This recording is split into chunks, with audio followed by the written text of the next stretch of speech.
திருவள்ளுவர் இலக்கியப் பேரவை நிகழ்த்தும் திருக்குறள் தொடர் சொற்பொழிவு. அதிகாரம் 2. வான் சிறப்பு. பொழிவாளர் தமிழ்ச்செம்மல், நந்திவரம் பா. சம்பத்குமார். எந்த இடத்தில் வறட்சி மிகையாகி போகிறதோ அந்த இடத்திற்கு குளிர்ந்த காற்று கடலிலிருந்து, கடல் மேல்மட்டத்திலிருந்து கருமேகங்களை இழுத்து வந்து வறண்ட பகுதியில் அளவலாகி சென்று உறவாடி போகிற போக்கை இயற்கை இன்றைக்கும் கொண்டிருக்கிறது. அந்த வகையில்தான் மழை நம்மையெல்லாம் மகிழ்வித்துக் கொண்டிருக்கிறது. இத்தனை சிறப்புகள் இருந்தாலும் கூட நாம் மழை என்பது யாருக்குமே வித்தியாசம் பாராட்டுவது இல்லை. உயர்ந்தோர் தாழ்ந்தோர் என்றோ, இருப்பவர்கள் இல்லாதவர்கள் என்றோ பாகுபாடுகளை மழை பார்ப்பதில்லை. ஒரு பகுதியில் பொழிகிற போது அனைவருக்கும் பொதுவாகவே அது பொழிகிறது, அனைவரையும் ஒன்றாகவே மதிக்கிறது. மொத்தத்தில் சமநிலை என்கின்ற ஒன்றை அது தன்னுடைய தனித்துவமாக, இறைநிலையின் ஓர் அடையாளமாக தன்னுள் கொண்டிருக்கிறது என்பதுதான் முக்கியமானது. இதைத்தான் வள்ளுவனார் மிகச் சிறப்பாக வான் சிறப்பு என்ற அதிகாரத்தில் மையப்படுத்தி 10 குறட்பாக்களை நமக்கு வழங்கி இருக்கிறார்கள். அதிலும் முதல் குறட்பா பொதுவாக பார்க்கிற போது வான் நின்று உலகம் வழங்கி வருதலால் தான் அமிழ்தம் என் உணர்பாற்று என்கின்றார்கள். வான் நின்று என்று சொல்லுகிற போது வானத்திலிருந்து வழங்கப்படுகிற என்கின்ற பொருள் எடுத்துக்கொண்டாலும் கூட வானத்தில் இருந்து யார் வழங்குகிறார்கள் என்கின்ற ஒரு கேள்வி அதனுள் தொக்கி நிற்கிறது.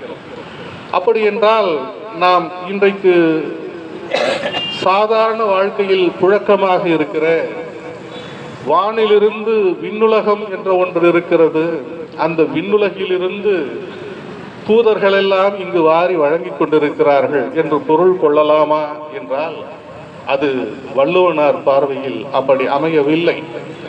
வான் நின்று என்று எண்ணுகிற போது வான் என்பது நம்முடைய பார்வைக்கு எட்டும் தொலைவில் இருப்பது மட்டும் அல்ல, நாம் இங்கிருந்து பார்க்கிற போது இருக்கிற தொலைவு மட்டும் அல்ல, அது மிக பெரிய பால்வெளி.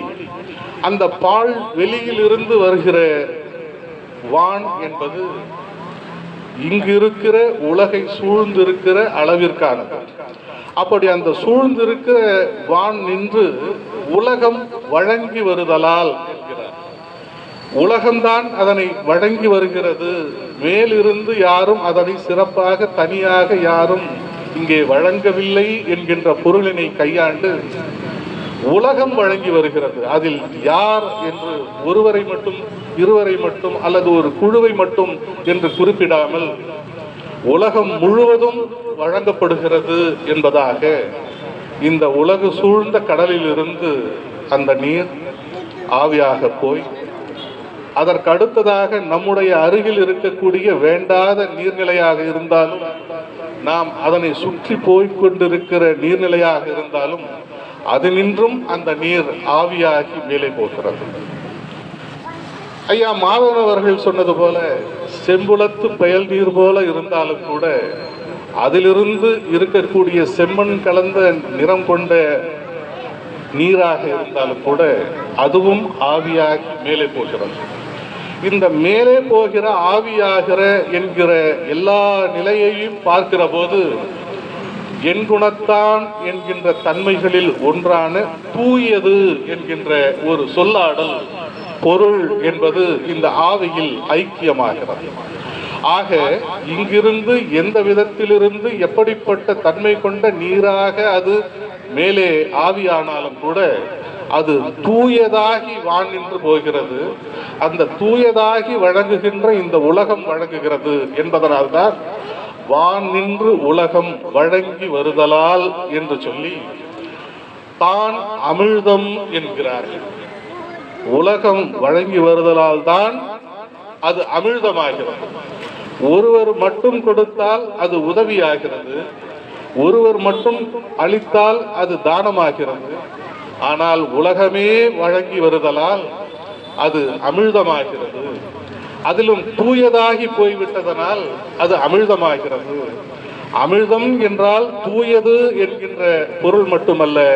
இன்றைக்கு கிராமப்புறங்களிலே பலவாறாக சொல்லப்படுகிற கருத்துக்களிலே, ஆன்மீக துறையிலே அமிர்தம் என்று சொன்னால் அது பார்க்கடலில் கடைந்தெடுக்கப்பட்டது என்பதாகவும், அதை தேவர்கள் உண்டார்கள் என்பதாகவும், அதனால் அவர்கள் இறப்பின்றி நீண்ட ஆயுள் பெற்றார்கள் என்பதாகவும் வழங்கப்பட்டாலும் கூட, இங்கே வள்ளுவனார் சொல்லுவது உலகம் அதனை தூயதாக்கி வழங்கியதால் தான் அமிழ்தம் என்கிறார்கள். ஆக எல்லோருமாக சேர்ந்து வழங்கியது, அதை தூயதாக்கி வழங்கியது, தூய்மையானதை உலகமே வழங்கியது என்பதனால் அது அமிழ்தம் என்று சொல்லி, என்பதனை நீங்கள் உணர்ந்திட வேண்டும் என்று முதல் குறட்பாவிலேயே அழுத்தம் திருத்தமாக அதனை பொருளை உணர்த்திவிட்டார். ஆக இன்றைக்கு அமிழ்தம் என்பது உயிரையும் வாழ்நாளையும் அடிப்படையாக உருவாக்கப்பட்டதாக இருந்தாலும், இந்த நீர் என்கின்ற அமிழ்தம் நமக்கு உயிராய், உயிரை வளர்க்க, உயிரை காக்க, உயிரை உருவாக்க என்கின்ற நிலைகளில் எல்லாம் நீர் பயனாகின்றது என்பதை உணர்ந்ததனால்தான் அதனை அமிழ்தம் என்கின்ற பொருளில் உயிரை காக்கும் மருந்தாக நீரினை அவர்கள் வடிவமைத்து உருவகப்படுத்தி கொடுத்திருக்கிறார்கள். ஆக அந்த வகையில் பார்க்கிற போது மழை என்பது அமிழ்தத்திற்கு ஒப்பானது, தூய்மையானது என்பதாக வள்ளுவனார் வலியுறுத்தி சொல்லி இருக்கிறார்.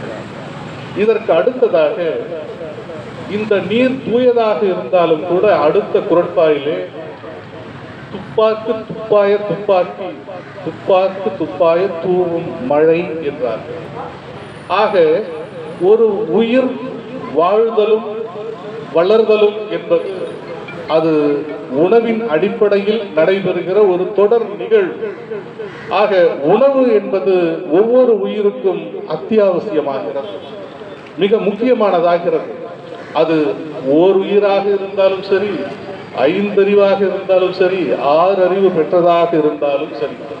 இன்னமும் ஒருபடி மேலே போனால், இப்பொழுது நிகழ்வு துவங்குவதற்கு முன்பு நாம் பேசியபடி, கலந்துரையாடியபடி, ஏஐயாக இருந்தாலும் சரி, அதற்குரிய அனைத்து செய்திகளுக்கும் அதனை குளிர்விக்க, சிபியுவை குளிர்விக்க நீர் அவசியமாகிறது என்பதாக, அதற்கு தேவைப்படுவதும் உணவாக மாறுகிறது.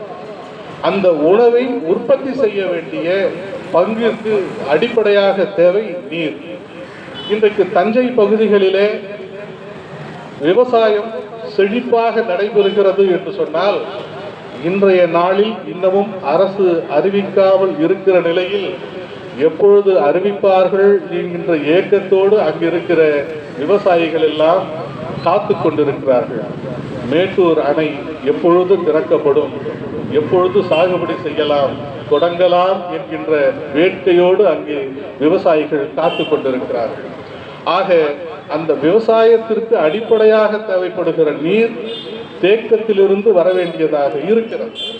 ஆகவே ஒரு உணவு உற்பத்தி செய்யப்பட வேண்டும் என்று சொன்னால், அது தானியமாக இருந்தாலும் சரி, காய்கறிகளாக இருந்தாலும் சரி, எவ்வகையினதாக இருந்தாலும் அதற்கு அடிப்படையில் தேவைப்படுவது நீராக அமைகிறது என்பதால் தான் துப்பாக்கு துப்பாய துப்பாக்கி என்று சொல்லி, அதோடு மட்டுமல்ல, உணவு சமைப்பதற்காக நீர் அடிப்படையாக தேவைப்படுகிறது என்பதற்காக மட்டுமல்லாமல், உணவை உண்ணக்கூடிய நிலையில் இருப்பவர்களுக்கு மட்டுமல்லாமல், உணவே கிடைக்காத வறியவர்களுக்கு அந்த நீரே உணவாகிறது என்பதாகவும் இந்த குறட்பாவில் வடிவமைத்திருக்கிறார்கள்.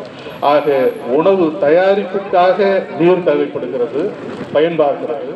அதோடு மட்டுமல்லாமல் அந்த நீரே உணவாகவும் பயனாகிறது என்பதாக வடிவமைத்திருக்கிறார்கள். ஆக இந்த ஆழ்ந்த கருத்துக்கள் எல்லாம் சிந்திப்பதற்குரியவை.